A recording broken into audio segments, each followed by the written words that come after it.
Bismillahirrahmanirrahim. Assalamualaikum warahmatullahi wabarakatuh. Alhamdulillahirabbil alamin. Wal 'aqibatu lil muttaqin wa la 'udwana illa 'alal zalimin. Asyhadu an la ilaha illallah wahdahu la syarika lah wa asyhadu anna Muhammadan abduhu wa rasuluh. Allahumma salli wa sallim wa barik ala sayyidina Muhammad wa ala alihi wa sahbihi ajma'in wa ba'du. Qala al-musannifu rahimahullahu ta'ala wa nafa'ana Allahu bihi wa bi'ulumihi fid darain amin. Lalu berkata Imam Al-Allamah Syekh Abdul Qadir Al-Jilani, semoga Allah Ta'ala merahmatinya dan kita mendapat manfaat serta barakah ilmunya. Takdir Allah itu sudah ditetapkan. Wahai kaumku, jangan meminta yang lebih atau yang kurang. Jangan mengkedepankan atau yang mengkebelakangkan. Sebab takdir Allah itu telah meliputi segala sesuatu darimu berasingan. Tiada seorang pun di antara kamu melainkan sudah tersedia baginya satu kitab atau sejarah yang khusus baginya. Sabda Nabi SAW, "Faghara rabbukum minal khalqi wal rizqi wal ajal. Jaffal qalam bima huwa kain." Tuhan kamu telah selesai menetapkan tentang makhluk, berupa budi pekertinya, rezekinya, ajalnya. Sudah kering qalam yang mencatat apa yang bakal berlaku. Telah selesai Tuhan dari semua ketetapannya. Qada'nya sudah berlalu. Akan tetapi yang datang keputusannya yang membawa perintah dan larangan serta kemuliaan. Maka tiada boleh seorang pun memprotes ke atas keputusan yang telah ditetapkannya itu. Akan tetapi hendaklah dia berkata, la yus'alu amma yaf'alu wa hum yus'alun. Tidak boleh ditanya dari hal yang diputuskannya, namun mereka nanti akan ditanya. Wahai kaumku, beramalah dengan apa yang zahir dahulu, yang tercatat di dalam kitab itu, sehingga dia akan mengajakmu untuk beramal dengan yang batin dari perkara ini. Jika engkau sudah beramal dengan yang zahir, nanti engkau akan berkenalan dengan yang batin. Pertama-tama yang engkau harus perhatikan batinmu.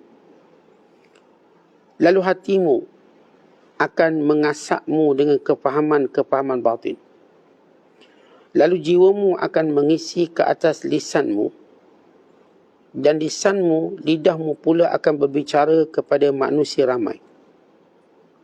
Lalu bicara itu tersebar kepada umum untuk maslahat dan manfaat mereka.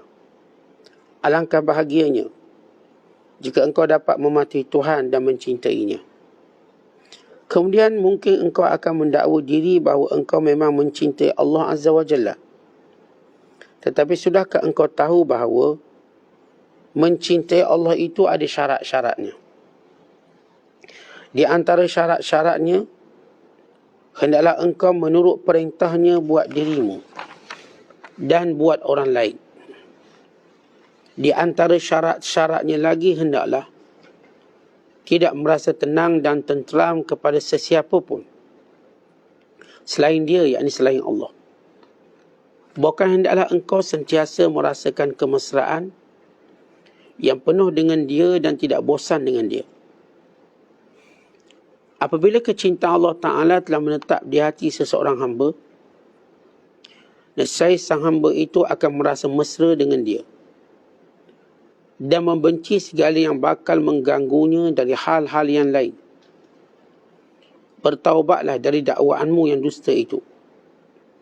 Kerana ini tidak akan mendatang dengan menyia-nyiakan diri atau berangan-angan dengan omong kosong atau dengan nifak dan pura-pura. Jadi hendaklah engkau bertaubat dengan sungguh-sungguh taubat dan lazimkan diri dengan bertaubat secara terus-menerus. Pada hakikatnya bukan taubat itu yang penting. Malah berterusan dalam taubat itulah yang penting.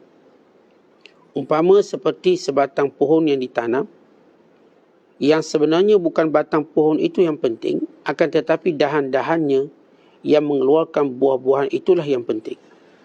Muslimin dan muslimat, sedang penonton yang dirahmati Allah sekalian, di antara nasihat, wasiat, peringatan, muhasabah bersama ialah takdir Allah sudah ditetapkan. Macam mana kita nak faham takdir Allah sudah ditetapkan, sedangkan kita diajar untuk berusaha, berfikir, merancang dan semua itu? Apakah ia berlawanan dengan apa yang disebut takdir sudah ditetapkan?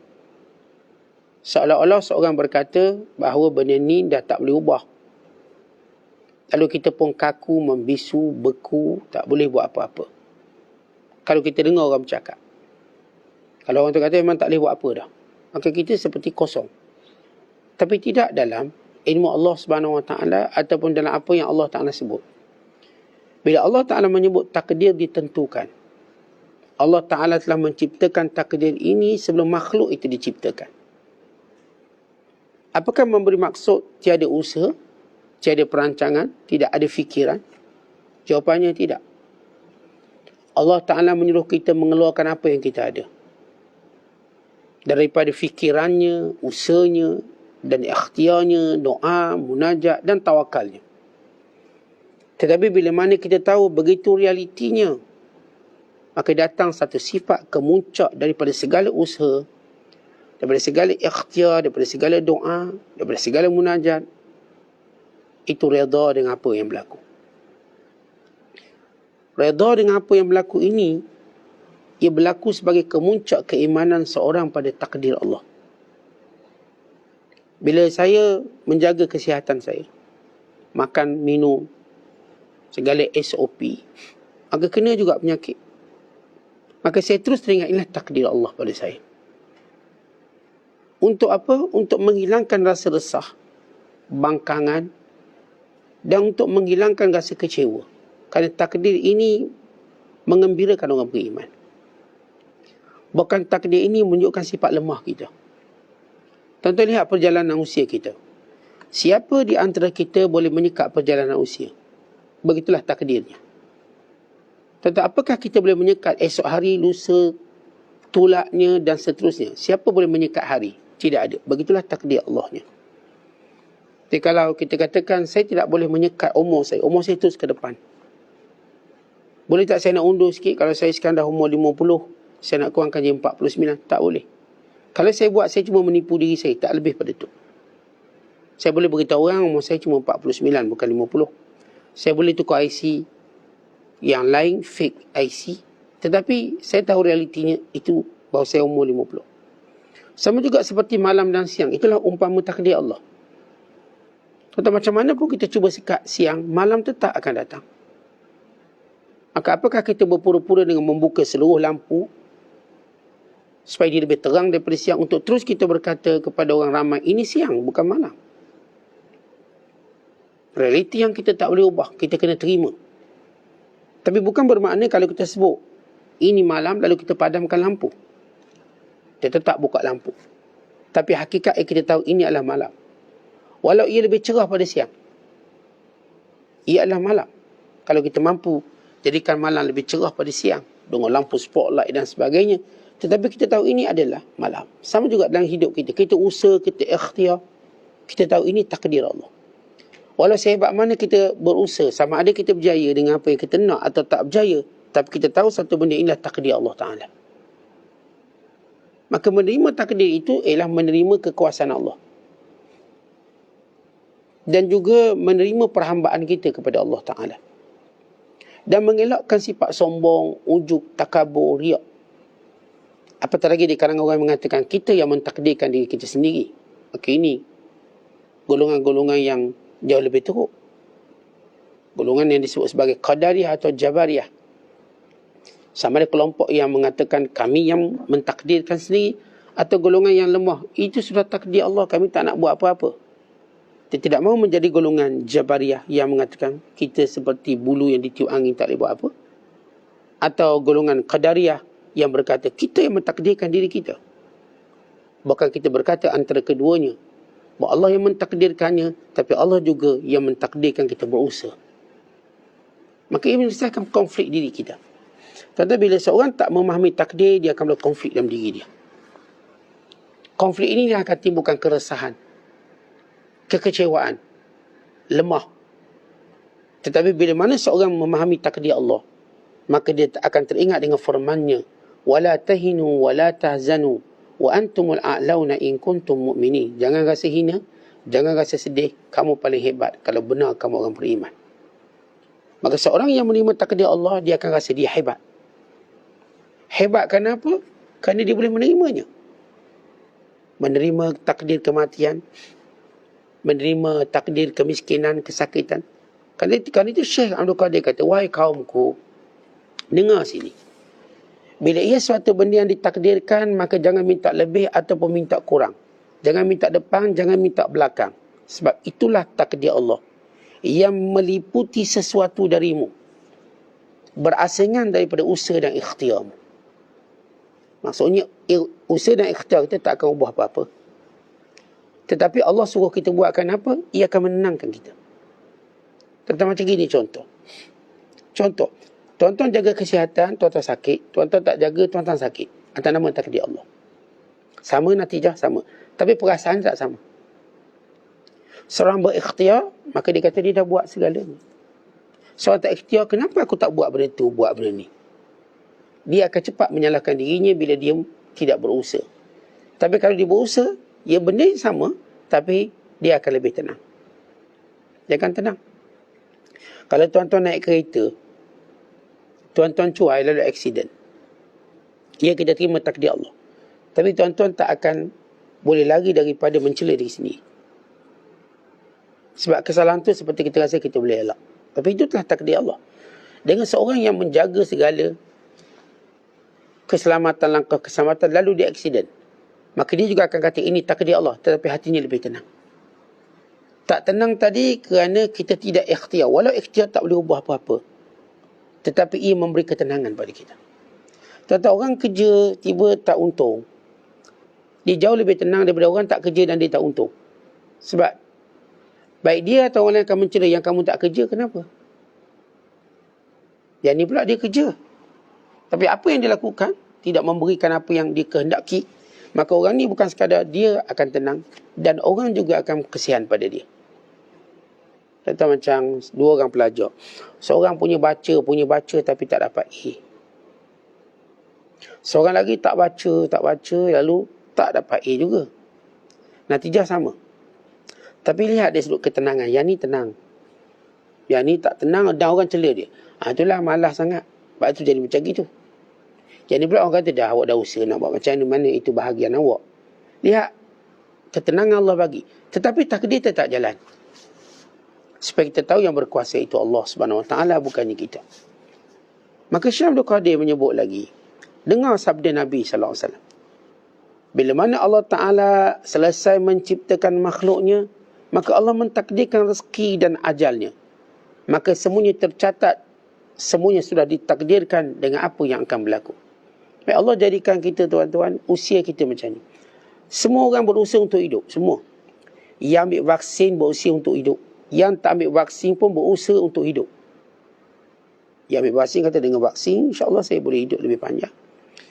Yang kata saya tak nak ambil vaksin, Ustaz, nanti takut mati. Maka dia juga bercakap untuk hidup lebih panjang pada orang. Semua orang tidak ada berfikir untuk hidup pendek. Normalnya kita akan berfikir untuk hidup lebih panjang. Tetapi satu perkara yang kita perlu tahu, bahawa Allah Ta'ala telah menetapkan hidup kita lama mana. Apa yang patut kita buat, yang disebut oleh Syekh Abdul Qadir, buat seluruh perintah Allah dan tinggalkan seluruh larangannya. Maka takdir kamu akan menjadi hebat. Hebat macam mana, tuan-tuan? Jiwa kita boleh terima apa pun yang berlaku.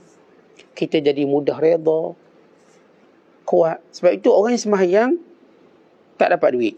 Orang yang tak sembahyang pun tak dapat duit. Tapi apa bezanya?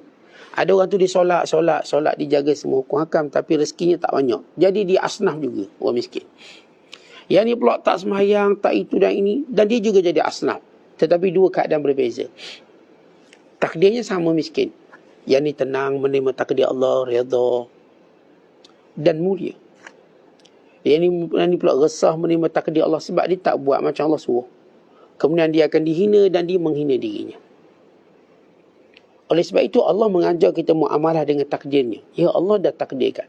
Tapi muamalahnya ialah segala perintah Allah Subhanahu Wa Taala kamu buat. Dan segala larangannya maka kamu tinggal. Maka jangan kamu persoal tentang takdirnya, persoal tentang dirimu. Kerana itu Allah berfirman, la yus'alu amma yaf'alu wa hum yus'alun. Allah tak ditanya dengan apa yang ditakdirkan pada kita, tapi kita ditanya. Apakah kita buat? Misalnya saya katakan, kalau kita memang ditakdirkan miskin, yang Allah tanya bukan miskinnya, yang Allah tanya apa usaha dan ikhtiarnya. Apa perintah dan larangan kamu buat? Allah tak tanya miskinnya. Allah tak tanya kita kayanya. Allah tanya harta kamu tu kamu buat apa? Kamu ambil dari mana? Kamu belanja kat mana? Tuhan tak tanya kaya kamu macam mana. Tak ada. Allah tak tanya sihat dan sakitnya. Tapi Allah tanya waktu sihat kamu buat apa? Waktu sakit kamu buat apa? Dengan kata lain, Allah tak tanya tentang takdir Allah pada kita.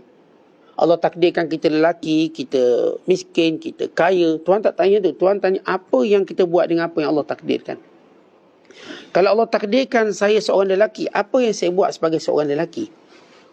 Kalau saya seorang lelaki memakai pakaian perempuan, maka saya dihukum oleh Allah. Kalau seorang ditakdirkan menjadi perempuan, maka dia tanya apa yang dibuat sepanjang jadi perempuan. Tuhan tak tanya kenapa dia jadi perempuan. Kalau dia jadi perempuan, dia cuba pakai pakaian lelaki, dia cuba untuk ada janggut, biar jadi tomboy betul, maka itu kesalahan dia. Kesalahannya bukan sebab dia jadi lelaki atau jadi perempuan, kerana apa yang dibuat dengan sifat yang Allah berikan. Miskin tak salah, gagal pun tak salah, kaya pun tak salah, jadi pemimpin pun tak salah, jadi marahin pun tak salah. Yang salah apa yang kita lakukan sewaktu kita pegang benda-benda itu semua. Kata bila saya katakan saya Allah takdirkan jadi tokek, saya pun bisnes banyak, maka tokek tak salah apa-apa. Tetapi Allah akan tanya dengan sebab saya berada pada posisi tokek tadi, saya buat apa? Saya sedekah tak dengan keuntungan, saya zakat tak dengan keuntungan, saya jaga tak pekerja saya. Itu yang Allah tanya, bukan kaya saya. Kerana itu kita nak faham, Allah Ta'ala tak tanya takdir kita itu. Tapi Allah tanya apa yang kita buat? Apa yang kita buat bagi menjadikan kita tenang dengan takdir Allah? Kerana itu Allah menurunkan perintah dan larangannya. Perintah dan larangan Allah tidak mengubah takdir Allah pada kita. Tetapi menjadikan takdir kita, ataupun kita katakan apa yang Allah Ta'ala perintah dan kita larang tadi, memberkati, memuliakan apa yang Allah takdirkan pada kita. Ya, orang yang miskin lalu buat seluruh perintah Allah, maka dia mulia dengan kemiskinan. Ini yang disebut masuk syurga dulu pada orang kaya. Tapi kalau orang miskin tak buat perintah Allah dan larangan Allah tak tinggal, dia tak mungkin masuk syurga lebih dulu pada orang kaya. Sebab dia tak buat apa Allah perintah. Itu bukan isu miskin atau kaya, bukan isu kita tok guru atau kita anak murid. Perintah. Kalau saya berada dalam posisi tok guru, katakan, apa yang saya buat sebagai posisi tok guru? Kalau seorang tu berada dalam posisi anak murid, apa yang dibuat dalam posisi anak murid? Itu yang Allah tanya. Allah tak tanya kenapa kamu jadi anak murid, tak jadi tok guru. Tidak. Dalam kita jadi anak murid itu, apa yang kita buat? Belajar tak? Bersungguh tak? Guru pula, kamu amanah tak menyampaikan ilmu? Kamu jelas tak dalam penyampaian kamu? Maka setiap orang ditanya dengan apa yang dia buat. Kita tak ditanya tentang takdir kita. Kenapa kita aksiden pukul 5 pagi, pukul 6 petang? Kan itu. Apa yang kita buat. Oleh sebab itulah kata Syekh Abdul Qadir lepas membicarakan tentang takdir dan kesempurnaan, maka beliau berkata, wahai kaumku, beramal dengan zahir dulu. Tentang takdir ini satu ilmu batin yang tidak difahami melainkan orang yang beramal dengan ilmu zahir terlebih dahulu. Tak bukan senang nak terima takdir Allah terhadap kita pada suatu benda. Bukan kita sebut nak terima takdir kematian. Berat. Ada menangis, ada bergolek. Ada murung sampai bertahun lamanya. Bahkan ada juga yang buta mata sedih. Bukan senang. Tetapi bagaimana kita nak menjadi tenang dengan takdir Allah? Syekh menyebut jalan ni. Pertama, beramallah yang zahir. Maksud beramal yang zahir, sembahyang dengan tinggal, puasa, zakat, tutup aurat. Ini semua benda zahir. Sebab tak akan mencapai batin yang kita nak, melainkan zahir sudah sempurna. Sebab itu tak betul tasawuf yang meninggalkan zahir. Lalu membicarakan tentang isi dan kulit. Kalau membicarakan isi dan kulit dengan maksud kepentingannya, maka itu tidak salah. Tapi dengan maksud untuk menanggalkan salah satu, itu salah. Umpama kalau kita nak sebut durian. Batinnya apa? Isinya. Zahirnya apa? Kulitnya. Ya, kita mungkin kata memang durian tu penting, bukan kulit luar. Namun kita tak mungkin buang kulitnya. Sebab durian itu perlu datang dengan kulit dia.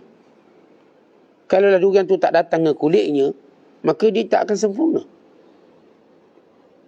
Walau kulitnya ada kecacatan itu dan ini, ada kadang-kadang kita tengok, Ustaz, durian ni memang nampak dia punya tak lawa, tapi isi dia lawa.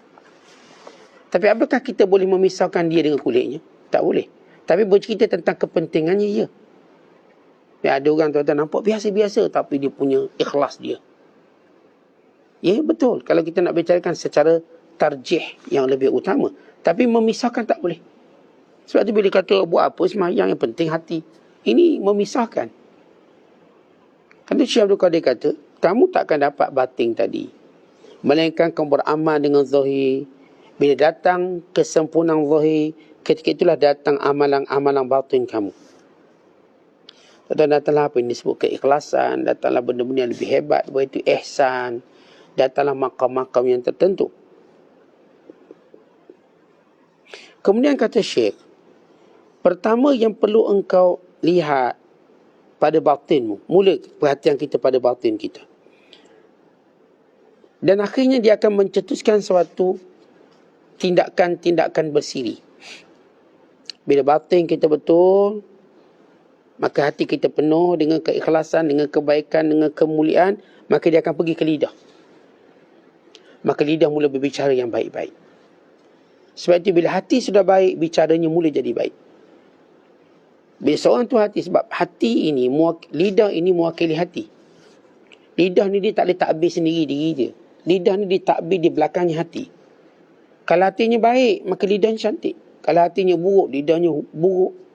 Perkataan yang dituturkan seburuk-buruk perkataan. Celaan seburuk-buruk celaan. Sebab itu kita perhatikan orang yang baik tak mungkin cakap buruk. Tak mungkin. Kalau orang tu memang baik, kita takkan jumpa cakap buruk. Kita ambil orang paling baik dan dunia, Nabi SAW. Apa yang baginda tuturkan? Semoga berkebaikan. Para sahabatnya dan para alim ulama'nya yang soleh, yang beramal dengan ilmunya, maka kita dapati dia menjauhi lidahnya daripada perkara-perkara yang tak patut, yang menampakkan hatinya. Tapi datang orang awam, saat hati dia nampak je lidah jahat, hati baik, dia mula membezakan. Tidak mungkin berlaku begitu. Maka kerana satu perkataan boleh menyebabkan dia masuk neraka. Satu perkataan juga boleh menyebabkan dia masuk syurga. Kata Nabi SAW, ada orang berkata dengan satu perkataan yang dia tidak peduli, tapi perkataan itu membawa redha Allah yang menjadikan dia masuk syurga. Ada orang yang menentukan satu perkataan yang mencampakkannya jauh ke dalam lembah neraka. Kerana Allah Ta'ala murka dengan perkataannya itu. Kerana itu malaikat mencatat perkataan kita. Malaikat tak catat hati kita. Ma yalfidhu min qaul illa ladaihi raqibun atid. Tidak ada satu perkataan yang dituturkan malaikat raqib dan atid mencatat. Malaikat dia tak catat hati kita. Kenapa malaikat catat perkataan kita? Kerana sebenarnya itulah indikator dia. Kerana kalau kita orang baik, hati baik, cakapannya pun baik-baik, nasihat baik. Sebab itu Syekh Abdul Qadir kata, seorang melazimi zahir, maka dia akan membawa kepada batin. Bila batinnya sudah sempurna, maka lidahnya mula bertindak. Bagaimana lidah nak bertindak? Contoh kalau kita biasa pergi hospital, klinik, kita tak sihat, doktor kata tunjuk lidah, kita pun jelek. Kita ambil batang skin check. Pada lidah itu ada penyakit kita. Kalau lidah tu cantik, kita tahu tak ada penyakit dalam hati. Tapi dalam mengenali penyakit hati ialah tengok apa yang kita tuturkan. Kalau kita cenderung maki hamu orang, sumpah seranah orang, fitnah orang, maka hati kita bermasalah. Kalau kita cenderung berkata yang baik-baik, bukan sentiasa mengelakkan perbalahan, kekhilafan. Kita orang baik. Tapi kalau lidah ni tak pernah reti nak elak perbalahan. Asal ada sikit isu, kita lah orang pertama nak bergaduh berbalah. Maka hati kita bermasalah. Kerana itu kata Syekh Abdul Qadir, sempurna zahir datang sempurna batin. Datang sempurna batin, lihat. Apa petunjuknya? Lidah kamu mula berbicara kepada orang ramai. Dan lidah ini mula menjadi maslahat dan manfaat kepada orang ramai. Maka alangkah bahagianya orang yang memati perintah Allah. Kerana itu tuan-tuan lihat, berdakwah ini, bercakap, mendidik, menasihati tugas paling mulia sekali. Allah berfirman, وَمَنْ أَحْسَنُ قَوْلًا مِمَّنْ دَعَى إِلَى اللَّهِ وَعَمِلَ صَالِحًا وَقَالَ إِنَّنِي مِنَ الْمُسْلِمِينَ. Siapakah yang lebih baik perkataannya daripada orang yang mengajak manusia kepada Allah dalam keadaan dia melakukan amal saleh dan dia berkata, aku di kalangan orang yang menyerah diri pada Allah. Kerana itu para Nabi mulia sebab apa tuan-tuan sekalian? Mulia para Nabi kerana mereka sentiasa menasihati manusia. Kata seorang ulama, kenapakah Abu Bakar mulia? Bukan kerana amal yang banyak, melainkan kerana dia suka menasihati manusia. Abu Bakar radhiyallahu ta'ala anhu antara sebab dia mulia kerana dia suka menasihati manusia. Tuan-tuan bayangkan bila Abu Bakar Siddiq memeluk Islam, dia terus mencari rakan-rakannya untuk mengajak memeluk Islam tanpa Nabi suruh. Maka dia lah yang Islamkan Abdul Rahman bin Auf. Dia lah yang Islamkan Uthman bin Affan. Dia mengislamkan semua rakan korporat dia. Dia jumpa satu persatu Islam. Kerana ia inginkan kebaikan. Kita tak boleh nafikan kehebatan Abu Bakar di sebalik, di belakang dakwah baginda sallallahu alaihi wasallam. Satu benda yang luar biasa Abu Bakar buat. Bukan sekadar hartanya, bukan sekadar segala pengorbanannya, tapi lihat bagaimana dia berfungsi memberi nasihat. Kan itu orang Islam, kekuatan kita nasihat. Nabi sallallahu alaihi wasallam berkata, ad-dinun nasihah. Agama tu nasihat. Kerana orang-orang baik ni dia tak akan berhenti bercakap baik untuk jadikan manfaat. Baik dengan zikirnya, istighfarnya, nasihat-nasihatnya. Kerana itu kita tengok, mak kita bila sayang kita, dia tak akan berhenti bercakap untuk nasihat kita. Ayah kita bila sayang kita, dia tak akan berhenti bercakap. Dia tak mungkin bisu dengan kesilapan kita. Mak kita tengok kita silap, baru pegang pinggang lebih kurang. Pegang elok-elok, jatuh, pecah kan. Belum jatuh, dia dah cakap. Lepas tu jatuh, kan aku dah cakap jatuh. Lain kali elok-elok. Dia terus nasihat kita. Dia nampak macam nak salah, walau belum salah dia dah cakap. Dan bila salah, dia cakap lagi. Begitulah para ulama' ataupun orang-orang yang baik. Dia akan tu nasihat, walaupun belum berlaku salah, dia dah nasihat. Dan bila salah, dia nasihat lagi. Dan nasihat, dan nasihat. Tapi apa yang diinginkan kebaikan. Bukan kebencian orang yang dinasihatinya. Kebaikan. Sebab itu orang ni mudah terima orang, mudah maafkan orang kerana kebaikan tadi. Kalau lah seorang tadi tuan-tuan disebut, tiba datang minta maaf dengan dia, dia pun tak nak maafkan, maka dia bukan nak kebaikan orang tu. Sifat para ulama' dicakap-cakap. Kalau orang tu datang untuk minta maaf, dia terbuka, dia tak ada masalah. Saya boleh maafkan. Sebab kemaafan itu, sebagaimana dituntut bersifat pemurah dengan harta, kita jauh lebih dituntut bersikap pemurah dengan kemaafan. Berapa kali pun. Saya boleh maafkan. Saya tak kata, saya cuma maafkan sekali. Kali kedua saya tak maafkan. Tak, saya maafkan. Selagi mana awak minta maaf. Tetapi, itu kita katakan fungsi ataupun natijah nasihat yang baik. Nasihat yang baik kalau sebagai contoh ibu dan ayah, bila anak dia minta maaf dengan mak dia, walaupun puluhan kali buat salah, mak dia tetap maafkan dia. Sebab mak nasihat kerana sayang. Sama juga para ulama' yang ikhlas. Dia nasihat ni tuan-tuan kerana sayang. Kalau sekiranya seorang datang minta maaf, dia tak ada masalah apa-apa. Dia tak kedekut kemaafan. Kemudian kata Syekh Abdul Qadir Jilani, kamu nak dakwa cinta pada Allah, tak mungkin melainkan dengan syarat. Siapa kata cinta pada Allah, dia ada syarat.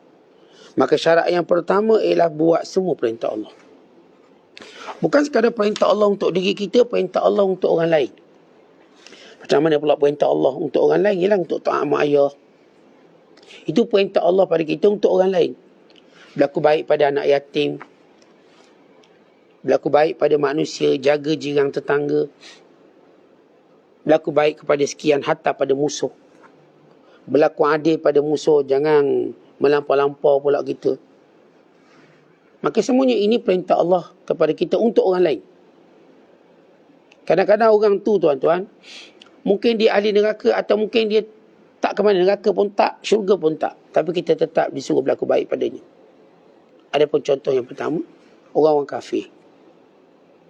Dan dia mati kafir, kita tetap buat baik pada dia. Tak akan halang kita buat baik walau dia kafir, walau dia ahli neraka. Hatta kalau dia mati, kita bersikap ihsan pada dia. Tuan Nabi SAW bila tamat perang Badar, Nabi suruh sahabat gali lubang untuk ditanam semua orang kafir yang mati tu.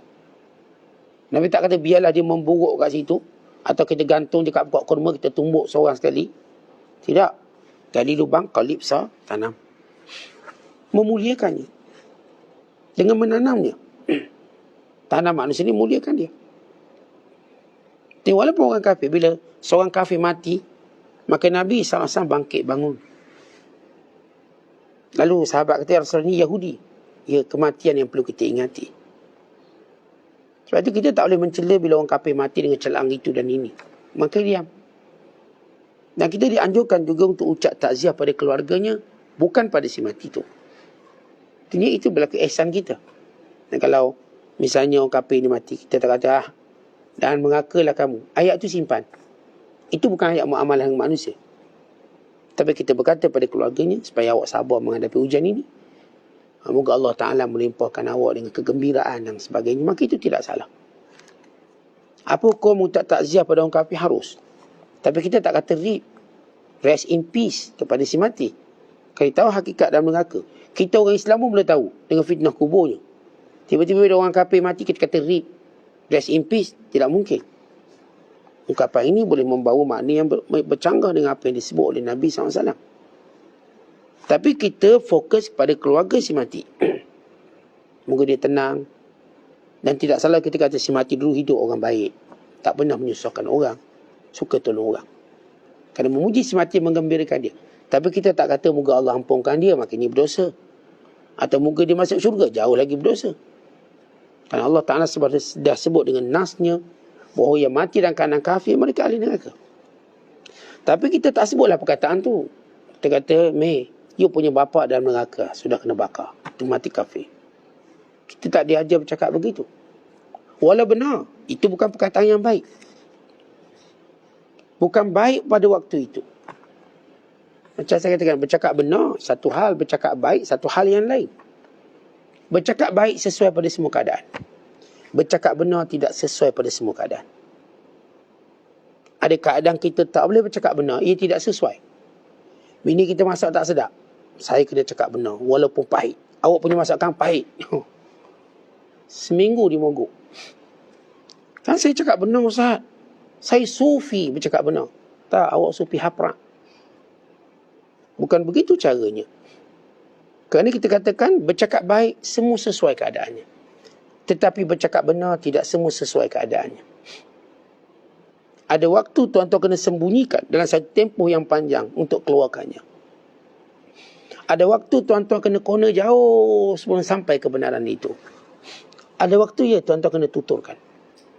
Tapi dia bukan mutlak. Asalkan benar kita cakap. Tidak, ia tidak mutlak. Dia perlukan satu tempoh. Untuk bertenang. Macam saya bagi contoh. Dalam bab masakan isteri kita lah. Isteri kita masak ke, ataupun isteri kita tanya, bang, lawa tak baju saya? Awak muka pun tak lawa, baju lawa. Ayat benar tu. Ayat benar. Oh, kita gaduh. Patut tak gaduh, dia punya gaduh besar. Maka tak guna. Kita kata memang lawa. Awak ni tak pakai baju pun lawa. Jangan kata pakai baju. Awak memang orang lawa. Orang cantik. Bohong tak? Memang bohong. Tapi bukankah itu baik? Ya baik situasinya. Sebab itu saya sebut bahawa berkata baik ini sesuai pada semua keadaan. Tetapi berkata benar ada waktunya. Ada waktu tuan-tuan boleh cakap benar. Ada waktu saya katakan menunggu tempoh tertentu. Tuan-tuan akan cakap.